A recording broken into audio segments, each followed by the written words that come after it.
Bienvenidos todos y todas a nuestro programa En la Balanza. Hoy tenemos una invitada muy especial, se trata de la doctora Anaí Arizmendi, investigadora, periodista, autora de dos libros que hoy vamos a conversar sobre ellos. Uno es sobre la infancia bajo asedio y el otro muy interesante es que es su reciente publicación sobre Simón Rodríguez, los derechos de niños, niñas desde el sur. Vamos a colocarlos aquí y luego hablaremos de eso. Ciertamente hoy tenemos una invitada que además tiene una trayectoria importante, destacada, merecedora del premio Aníbal Nazoa, recientemente 2025, y nos acompañará para hablar y reflexionar sobre la importancia de la propuesta del presidente Nicolás Maduro sobre la Cumbre de la Paz. Una vez que estuvimos viendo a través de los medios de comunicación cómo se desarrollaba un ataque violatorio del derecho internacional a Irán por parte de Israel y que esta situación generó las alarmas de una posible tercera guerra mundial por la implicación de las armas nucleares que tiene Israel y de las que tiene Estados Unidos, que intervino en esta respuesta que le dio Irán. Entonces yo quisiera, doctora, que nos hablaras de cuáles son los elementos que tenemos que considerar para comprender la importancia para el futuro de la humanidad de esta propuesta del presidente Nicolás Maduro. Bueno, primero, gracias, Olga, por la invitación. Decir que ciertamente esta es una propuesta oportuna, necesaria y consona con la diplomacia bolivariana, con la diplomacia de paz, y en la cual es por ello ha tenido además una respuesta positiva de numerosos países en el mundo y también del pueblo venezolano y de los pueblos en general, porque los pueblos queremos paz, los pueblos no queremos la guerra. Y la diplomacia de paz, la diplomacia bolivariana siempre se ha caracterizado por eso, es decir, por tratar de buscar el mayor consenso y las mayores voluntades y el mayor diálogo posible en función, en este caso, de evitar algo que no le conviene a nadie, como es la posibilidad de una guerra nuclear, es decir, la posibilidad de que se utilicen armas que pudieran además incrementar la escala que hoy ya tiene este conflicto que promueve tanto Israel como Estados Unidos contra prácticamente todos los países del Medio Oriente conjuntamente con la OTAN. De manera que es una iniciativa del presidente que todas y todos debemos acompañar, que el pueblo venezolano debe acompañar, que ahora también podemos impulsar desde nuestros territorios experiencias organizativas, como lo ha planteado a través de nuestra Cancillería, la posibilidad de conformar los comités Simón Bolívar, es decir, espacios en los cuales también nuestro pueblo que ya viene empoderado, porque además siempre fue un norte, un objetivo de nuestro comandante Chávez en sus múltiples charlas y en la formación permanente, de que nuestro pueblo entendiera el papel que Venezuela juega desde el punto de vista geopolítico, no solo como un país petrolero, como entrada a América del Sur, sino también como heredero de todo lo que es la doctrina bolivariana, una doctrina de paz e integración. Y en ese sentido, bueno, entonces hoy también está esa invitación a conformar todos los comités desde los consejos comunales, desde los territorios, que es también un aporte del pueblo organizado para la paz. La convocatoria que hace el presidente Nicolás Maduro sin duda es una convocatoria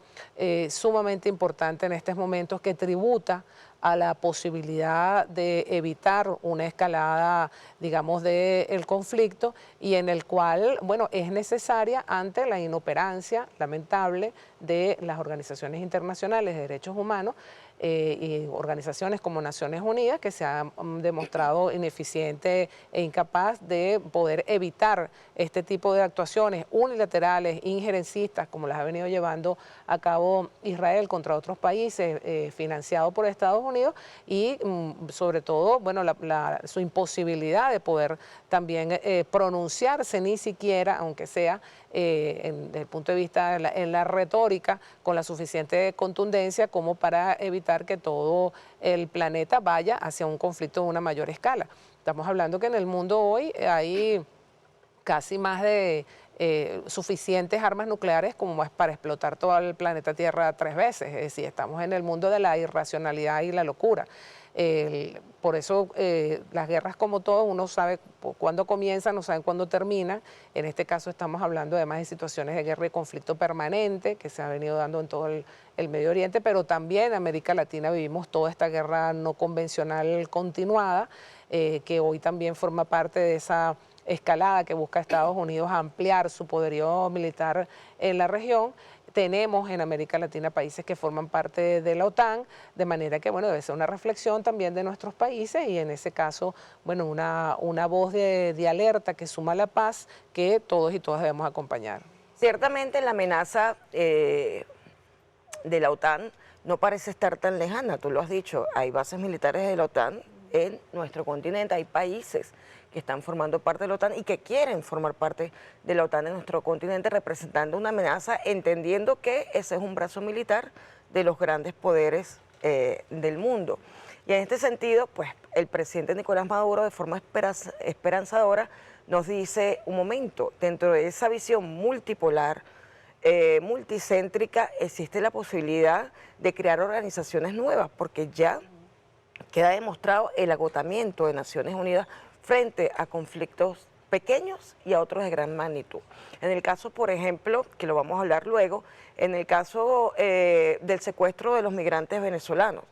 la Organización de Naciones Unidas no tiene capacidad para dar respuesta. Si eso es un problema importante, pero es un problema pequeño en relación a la proporción del genocidio contra Palestina, que tampoco tiene capacidad, entonces estamos atados de manos. La única solución es la que plantea el presidente Nicolás y otros países del mundo y pueblos del mundo que están planteando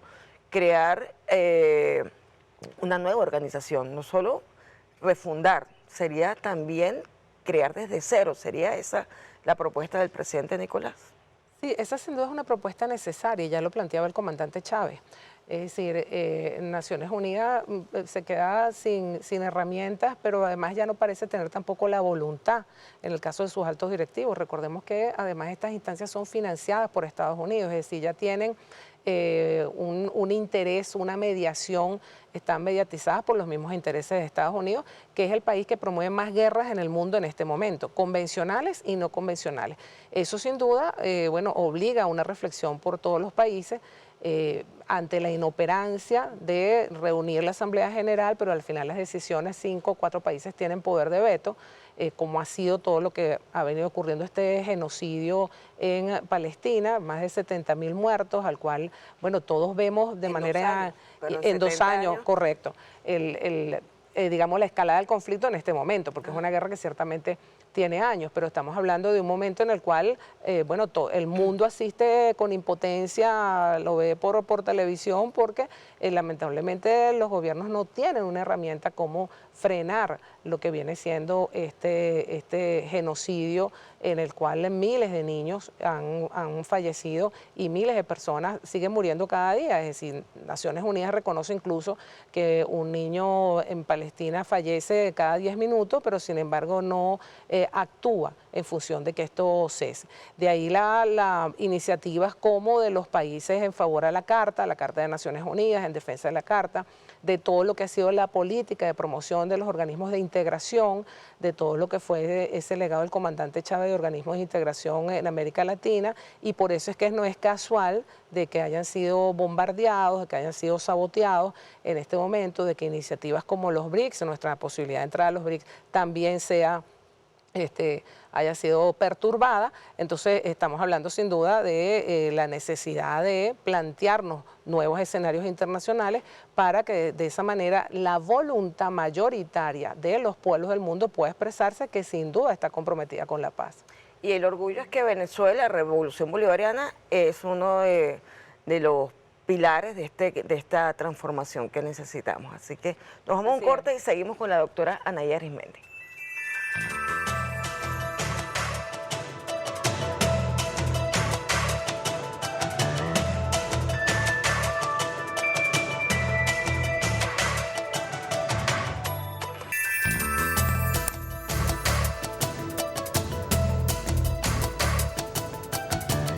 Gobiernos de Europa, Berlín, París y Londres, y de Estados Unidos, son los principales cómplices de la masacre contra el pueblo palestino. Así está quedando escrito en la historia y así va a quedar hacia el futuro. Por ejemplo, que hayan bombardeado escuelas, hospitales, mezquitas, iglesias, refugios de personas que perdieron sus casas, que hayan destruido el 90% de apartamentos y casas de todos los edificios de Gaza, por miles se cuentan,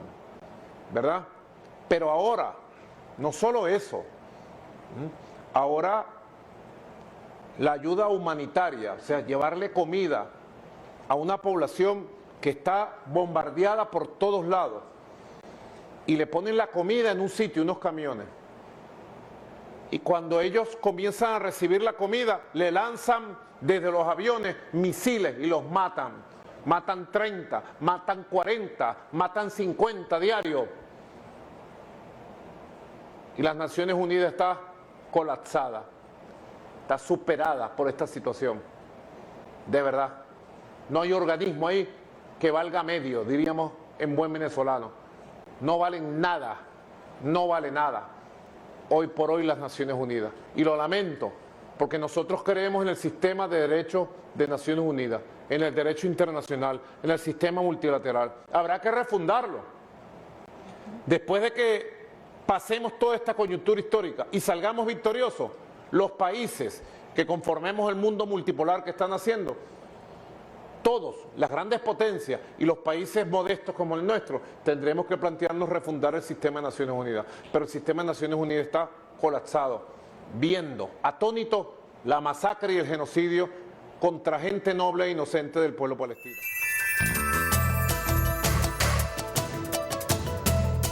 Estamos de regreso con la doctora Anaí Arizmendi, periodista, investigadora, activista también de derechos humanos,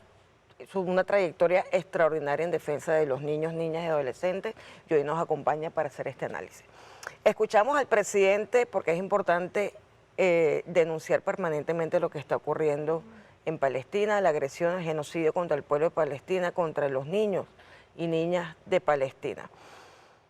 Ciertamente esa es una guerra directa, una guerra no, un ataque, una agresión directa en la que intervienen armas que se ven caer, bombardeos, bloqueos, etcétera, pero nosotros también hemos sido víctimas de otro tipo de agresión. Y en eso tú has hecho una investigación importante, que es conocer que dentro de las diferentes formas de guerra que ha implementado Estados Unidos, Europa, las grandes corporaciones del mundo, existe también la figura del bloqueo como una de las guerras donde las armas no se ven claramente, donde no caen bombas, pero desaparecen alimentos, desaparecen medicinas, suben los precios, impiden al pueblo la normal cotidianidad. Háblanos un poco de tu investigación en ese sentido y este tipo de guerra de la que nosotros hemos sido víctimas, pero en resistencia hemos salido de alguna manera victoriosos. Sí, bueno, primero hay que decir que hay que acompañar la propuesta del presidente Nicolás Maduro, que también nos había convocado el mundo, el comandante Chávez, en su momento, junto con también otros países, de la necesidad de construir un nuevo sistema en materia de derechos humanos internacional. Porque el que tenemos actualmente, lamentablemente, no es capaz de frenar las múltiples guerras que viene promoviendo Estados Unidos y la OTAN para el saqueo de nuestros recursos. Entre ellas, en el caso de Estados Unidos, contra todos los países que forman parte de la OPEP. Es decir, hay que decir también cuáles son los intereses que hay detrás de este tipo de acciones bélicas en las cuales, bueno, los niños, las mujeres, las poblaciones son las principales víctimas, así como en Palestina, que un niño fallece cada 10 minutos, también en las guerras no convencionales, como ha sido víctima Venezuela en los últimos años, y también son víctimas más de 30 países en el mundo, casi el 28% de la población mundial. Estamos hablando de casi 2 millones de niños, niñas y adolescentes que hoy son víctimas de esta guerra no convencional, de estas medidas coercitivas, que son políticas de exterminio, porque cuando tú no permites que lleguen medicamentos o que lleguen alimentos a un pueblo, una población, estás aplicando políticas de exterminio y en consecuencia crímenes de lesa humanidad. A esto lamentablemente tampoco las Naciones Unidas han sido capaz de frenar estas acciones y por el contrario, incluso conceptualmente, como que las admite en una parte, es decir, las medidas son hasta un nivel permitida. Y esto sin duda violenta todo lo que es el derecho humanitario, porque estamos hablando de acciones injerencistas que lo que hacen es afectar a la población. En el caso venezolano, bueno, nosotros sufrimos, todo nuestro pueblo sufrió lamentablemente y aún sufre, a pesar de que, bueno, hemos logrado mitigar todas estas acciones, avanzar y ser victoriosos y con producción nacional, innovación tecnológica, organización popular, todas las consecuencias del bloqueo, pero el bloqueo está ahí. O sea, nosotros seguimos siendo un país sometido a más de 1000 medidas coercitivas unilaterales que en su momento de máxima expresión trajo como consecuencia el fallecimiento de personas, de venezolanos y venezolanas, con todas sus expresiones, ya fuese en la llamada a la utilización de la ayuda humanitaria, que como hacía reflexión el presidente en ese audio de cómo bajo la excusa de la ayuda humanitaria se bombardea también en el caso de Palestina, bueno, bajo la excusa de la ayuda humanitaria, nosotros también tuvimos intentos de invadir nuestro territorio y todo lo que fue la situación en la frontera con Colombia. Es decir, que lamentablemente los instrumentos incluso de derecho humanitario hoy son utilizados, distorsionados, como ha sido, por ejemplo, en el caso de la migración, todo el tema del refugio y del asilo, que en el caso venezolano fue utilizado para, digamos, distorsionar y mercantilizar todo el tema de la migración venezolana. Entonces estamos hablando de un mundo en el cual se aplican una serie de acciones que son injerencistas y ante el cual lamentablemente Naciones Unidas no ha tenido capacidad de respuesta. En nuestro caso, el bloqueo, que es y sigue siendo un bloqueo criminal,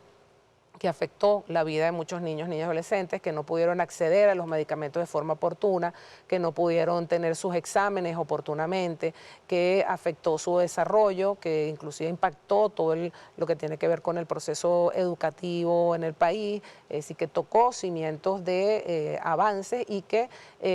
gracias a todo el esfuerzo del pueblo venezolano no pudo avanzar más dado la fortaleza del modelo bolivariano. Es decir, que ha demostrado también que solo modelos de inclusión, solo modelos de igualitarios, equitativos, en los cuales la salud, la educación es concebida como un derecho, pueden de una u otra manera también entonces vencer todo ese paquete que significa las medidas coercitivas unilaterales contra nuestros pueblos. Ciertamente el bloqueo criminal contra Venezuela afectó el núcleo de la familia.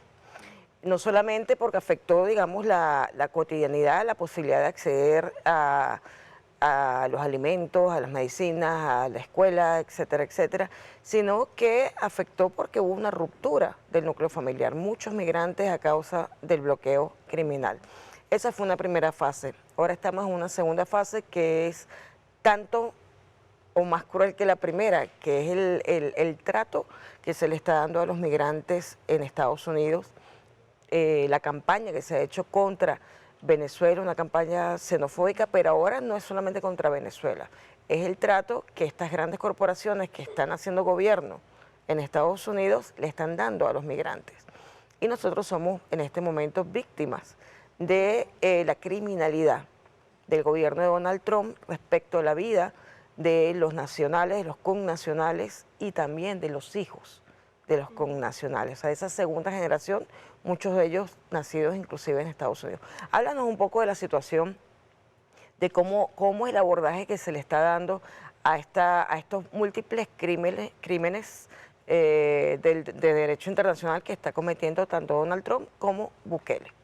Yo creo que primero es importante también reflexionar en las luchas que ha venido dando nuestro país y por qué es importante alzar nuestra voz. En primer lugar, la lucha también contra el bloqueo de las medidas coercitivas unilaterales es una lucha por el derecho que tenemos a los pueblos a no migrar. Es decir, a no sufrir migraciones inducidas, que generalmente son económicas, que generalmente son condiciones que se alteran para el abandono del territorio y en este caso evidentemente un despoblamiento del territorio para intentar que sea mucho más fácil ser invadido o domesticado como parte de las estrategias convencionales y no convencionales o las operaciones que viene desarrollando Estados Unidos. Entonces Venezuela ha venido luchando junto, y estamos hablando del 28% de la población mundial, más de 30 países que son víctimas de medidas coercitivas unilaterales que de una u otra manera impactan en la familia y en la sociedad y que también entre sus objetivos tienen como norte el despoblamiento del territorio. Luego Venezuela ha venido luchando también contra la migración inducida, es decir, esta migración en la cual ha tenido como norte y objetivo fundamental mujeres y niños, niñas y adolescentes, es decir, que ha impactado que impacta a la población, que utiliza la manipulación cambiaria, que utiliza una serie de estrategias, la guerra cognitiva, para que haya un despoblamiento del territorio y además que en el caso venezolano contó con toda una operación mediática de alto calibre, de que la gente se sintiera, digamos que negara de ser venezolana o venezolano, donde todos los medios de comunicación favorecieron, o algunos medios favorecieron que esta migración se diera, una migración que además sirvió para mercantilizar al ser humano, a los venezolanos y las venezolanas, que fue el gran negocio de sectores de la oposición venezolana, en los cuales, bueno, se hicieron millonarios, la cantidad de millones, la danza de millones, utilizó nada más que casi 5.000 millones de dólares solo en el tema comunicacional, cuando te pones a ver los millones de dólares que se han utilizado en esta operación para justificar otras acciones como fue el robo del siglo o el robo de nuestros activos. Y en este momento, como ya no le es tan útil a esos países y a la oposición venezolana esa narrativa, entonces hay toda una narrativa de intentar vincular a la migración venezolana con grupos delincuenciales extintos, en justificar sus deportaciones, en justificar su persecución, porque, bueno, han cambiado el modelo de negocio cuando hablamos de la migración. Y entonces estamos hablando incluso de sectores en Estados Unidos que hablan de la posibilidad de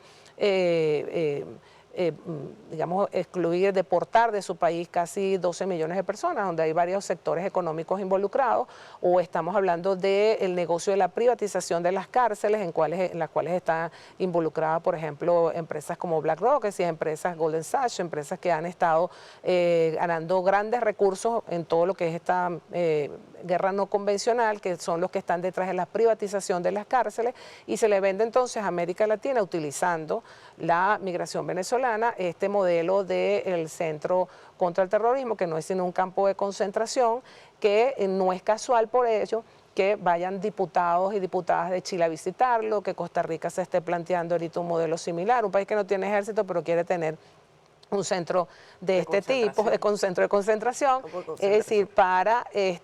digamos, vender esa propuesta de negocio en América Latina. Y entonces se transforman los migrantes ahora como mercancía que permanecen lamentablemente secuestrados en todo lo que es esta nueva narrativa. Y ante la cual Venezuela ha venido alzando su voz. Venezuela tiene un plan único en el mundo, como es el Plan Vuelta a la Patria, que es además una propuesta hoy a nivel de gran misión, que sin duda es una propuesta que es una respuesta, digamos, antihegemónica a lo que significa este discurso colonizador de intentar utilizar a venezolanos y venezolanas como ahora mercado, como mano de obra barata, porque al final eso es lo que está detrás también de estas cárceles privatizadas, es un gran negocio en Estados Unidos, donde se utiliza, digamos, a los presos y a las presas, a las personas detenidas, para, digamos, construcciones y para ahorro, digamos, en lo que tiene que ver con mano obrera o mano de personal. Y esto acompañado con toda una narrativa de terror,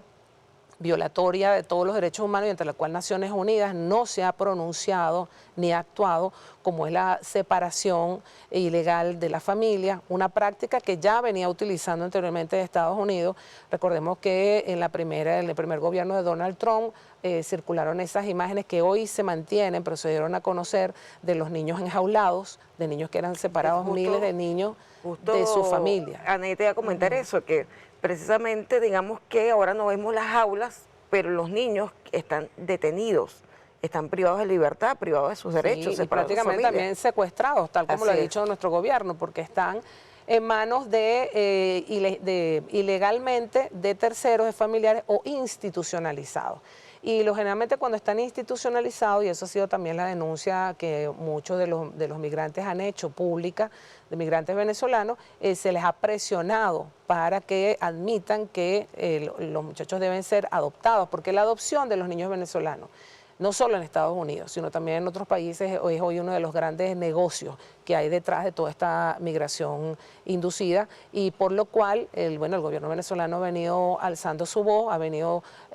coordinando distintas acciones, y que ha tenido también solidaridad de muchas organizaciones de derechos humanos en Estados Unidos y fuera de Estados Unidos. Y hoy también, desarrolla todo este gran puente humanitario desde México y, aspira y sigue trabajando para poder seguir llegando con nuestros aviones y nuestra voz a distintos países a los cuales hoy, producto de todo este bloqueo y la ruptura de relaciones inducidas por ser, digamos, prácticamente gobiernos lacayos a Estados Unidos,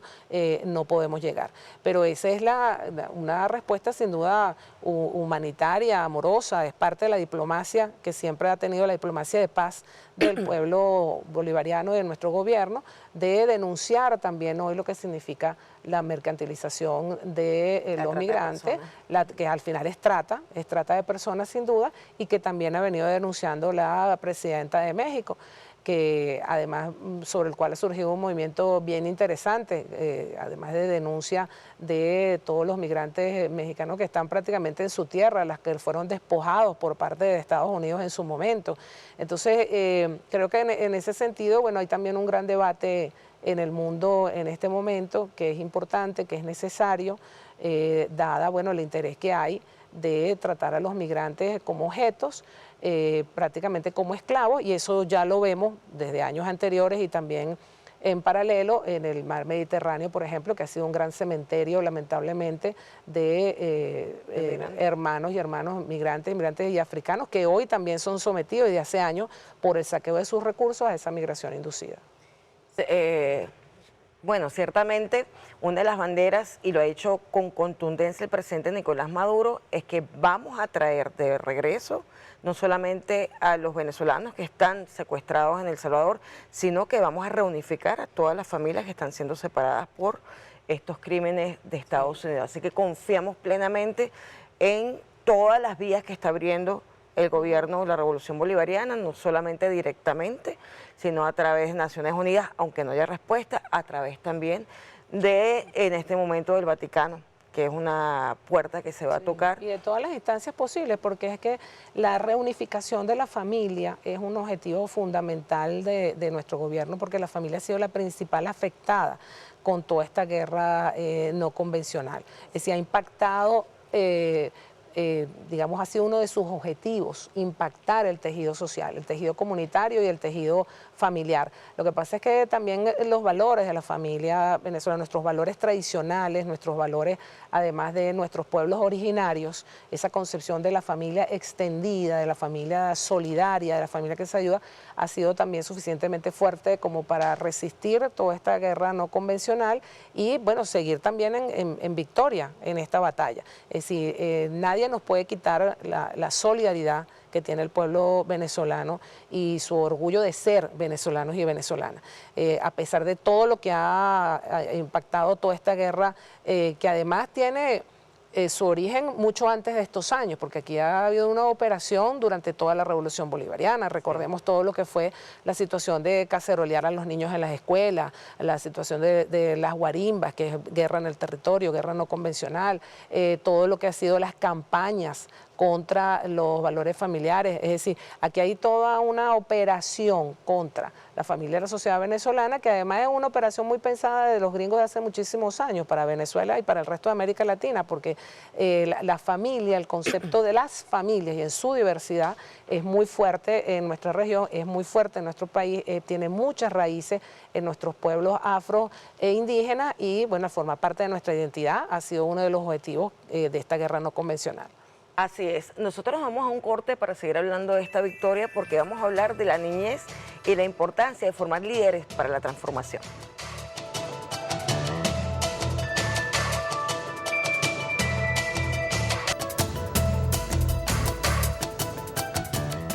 Continuamos en La Balanza conversando con la doctora Anaí Arismendi. Yo quisiera en esta oportunidad, doctora, Ya hizo un diagnóstico interesante de lo que fue las medidas coercitivas, que además fue de alguna manera reflexiones producto de la investigación del libro Infancia bajo asedio, que fue Premio Nacional de Periodismo Simón Bolívar. Lo recomiendo muchísimo porque hace una investigación muy seria y detallada, además, digamos que con elementos estadísticos sobre lo que significa el impacto de las medidas criminales coercitivas en los niños, niñas y adolescentes en Venezuela. Este diagnóstico ha permitido esta reflexión que nos has brindado para conocer lo que ha sido esta guerra de última generación, esta guerra híbrida. Pero tienes aquí un nuevo libro, que este libro es esperanzador. Después del diagnóstico y de entender cómo han atacado el núcleo de la familia, la identidad del venezolano, a los niños, niñas y adolescentes, hay una propuesta en este libro que se llama Simón Rodríguez, los derechos de los niños y de las niñas. Desde el sur. Desde el sur. Ciertamente, yo quisiera que hables de eso, pero debo reconocer que yo siempre he admirado, digamos, la propuesta de Simón Rodríguez en tanto que promueve crear sujetos que sean, que participen activamente en la construcción de la historia. Ya en esa época Simón Rodríguez hablaba del liderazgo que deberían tener los niños y las niñas para construir el nuevo modelo. Y eso lo retomamos hoy, lo retomamos gracias al comandante Chávez, que trae de vuelta a Simón Bolívar, pero también trae de vuelta a Simón Rodríguez, y la Revolución Bolivariana, investigadores como tú, nos permite entonces en este momento echar mano para seguir trabajando en la transformación de la educación, de la formación de los niños y niñas, porque necesitamos líderes para transformar el mundo. Ese nuevo mundo, esa cumbre de la paz, necesita de que surjan hombres y mujeres en todas partes que tengan conciencia de la historia y la necesidad de transformarla. Sí, fíjate que, bueno, para mí este último libro era como una deuda, ¿no? Porque yo durante todo lo que fue el recorrido de la construcción y la conformación del Sistema Nacional de Protección del Niño y Adolescente en el país y todo lo que ha sido, digamos, su desarrollo, siempre conseguíamos como que muchos elementos en relación a los principios de la Convención que ya habían sido aplicados o reflexionados por el proyecto bolivariano. En su momento yo llegué a escribir una que otra cosa, pero tenía como esa deuda que decidí, bueno, saldar en todo lo que fue también el proceso. Este es parte base de lo que fue mi tesis doctoral en la Universidad Nacional Simón Rodríguez, donde hoy, por cierto, han tenido también la gentileza y la decisión por parte de su rectora de que sea un libro obligatorio para todos los que estudian educación. Y el anterior, Infancia bajo asedio, como parte también de los estudios de maestría en la Universidad Bolivariana en la cátedra antibloqueo. Y lo digo para reconocer ese tipo de iniciativas que también están en nuestras universidades e invitar a todos y a todas lo importante que es desarrollar estas líneas de investigación. Sobre todo desde la mirada de los derechos de niños, niñas y adolescentes, donde el proyecto bolivariano, que poco se había investigado, se conoce, también es vanguardia. Si estamos hablando de 200 años antes de la Convención, y parte de eso fue la inquietud, es decir, cuando tú revisas las páginas oficiales de Naciones Unidas, no consigues referencias de América Latina, es decir, las referencias de la Convención de los Derechos del Niño van desde la Declaración de Derechos Humanos, desde polacos o europeos, es decir, no hay toda esa historia latinoamericana en materia de principios que hoy son fundantes de la Convención. Y resulta que 200 años antes, ya en nuestro caso, ya el proyecto educativo liberador de Simón Rodríguez y los decretos bolivarianos de Simón Bolívar, los decretos, digamos, educativos, ya prefiguraban y establecían el niño como un sujeto de derecho, es decir, el niño como protagonista, el niño y la niña, eran de avanzadas en materia también del reconocimiento de la igualdad de los géneros, es decir, el papel que debía jugar la educación para las niñas y las mujeres, era también la corresponsabilidad de la familia, sí, que hoy son principios que fundan todo lo que es la doctrina de la protección integral, y una de las convenciones que más países han aprobado en el mundo, como es la Convención sobre los Derechos del Niño, menos Estados Unidos, que no la ha ratificado, y que ya Venezuela hacía política pública, hacía reflexión en base a estos principios, donde se consideraba que las familias jugaban un papel fundamental en todo el proceso educativo y comunitario, donde ya se tomaba y se considera que los niños deberían tener prioridad absoluta, el papel que Simón Rodríguez le daba al maestro, es decir, al formador, a la necesidad de formación, el principio de no discriminación e igualdad, es decir, cómo en aquella época ya Bolívar y sobre todo Simón Rodríguez se la jugaba con tener salones de clase en los cuales debían y podían estudiar los indios, los esclavos, las mujeres, la igualdad, es decir, una época sin duda de una gran propuesta revolucionaria que luego también quiso ser invisibilizada con la aprobación, digamos, ya oficial de todas las escuelas lancasterianas, es decir, esas escuelas tipo de vaciar nada más el conocimiento, que es lo que fue quedando después en América Latina. Es decir, una propuesta revolucionaria de participación protagónica de los niños, niñas y adolescentes, del papel que debían jugar una educación crítica, una educación distinta y de la conciencia que debía haber en la familia y en los territorios, es decir, todo ese precedente de lo que hoy es la comuna. Por eso la importancia de estas iniciativas y de todas estas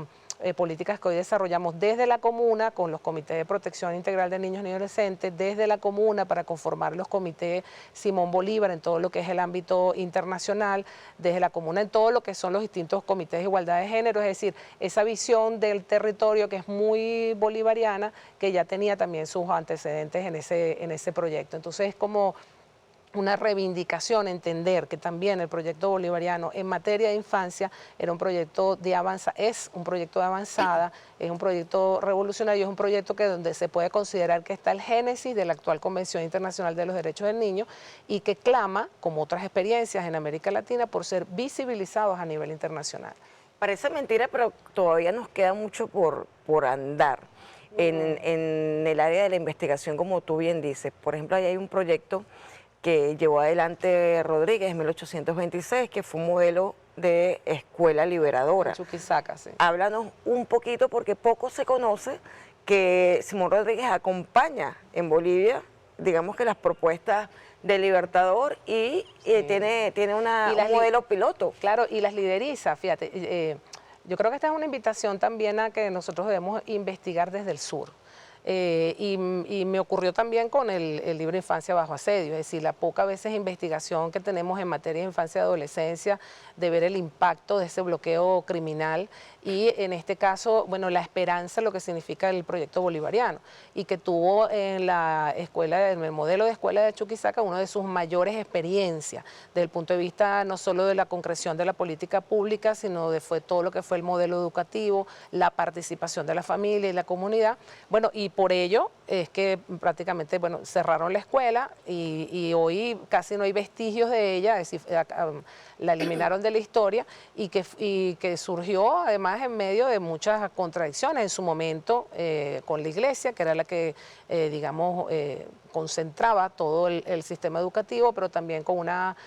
sociedad que promovía la esclavitud, que bueno, todo este tipo de conceptos era muy avanzada, porque además las infancias, los conceptos de infancia en las historias, desde que siempre ha sido asumido como adulto, y al ser asumido como adulto puede ser explotado, o que hasta ahora, que es concebido como un sujeto de derechos, es un sujeto además participativo y protagónico, bueno, ha sido también toda una lucha en la cual América Latina ha jugado un papel fundamental y el proyecto bolivariano y el proyecto de educación popular de Simón Rodríguez han jugado un papel fundamental. Doctora, nos tenemos ya que ir, me dicen que el tiempo se nos ha acabado, lamentablemente hay tantas cosas que quedan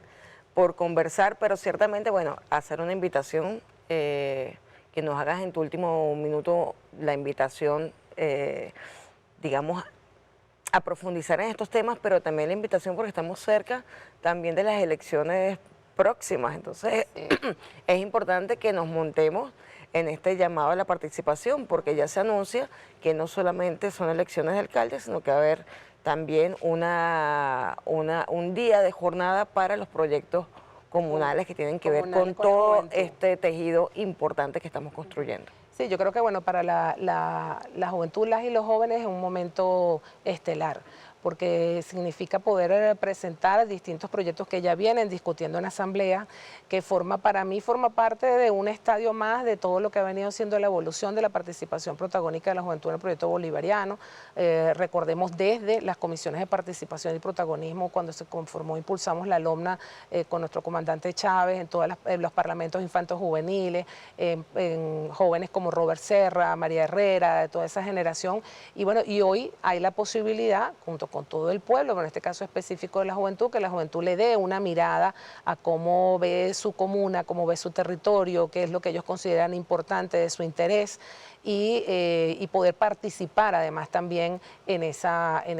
elección. Es sin duda una experiencia importante que no debemos dejar, como no debemos dejar de participar en este proceso electoral, porque además significa, digamos, la visión desde el territorio, desde lo más cercano a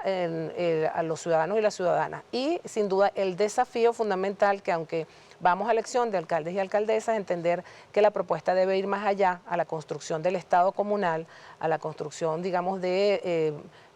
ceder todo el poder que se pueda en la organización popular y en el papel que juega la organización popular en la revolución bolivariana. Así que, como todo proceso electoral en Venezuela, es un momento importante para demostrar nuestra organización, para decirle al mundo que el chavismo sigue latente en nuestros corazones, que Venezuela se respeta, que ejercemos un acto de soberanía, y por eso es tan importante este nuevo acto de votación, esta nueva convocatoria, a la cual todos y todas no debemos dejar de asistir. Bueno, preparadísimos para ese próximo acto electoral. Nos vamos. Gracias, doctora, por acompañarnos, y gracias a ustedes.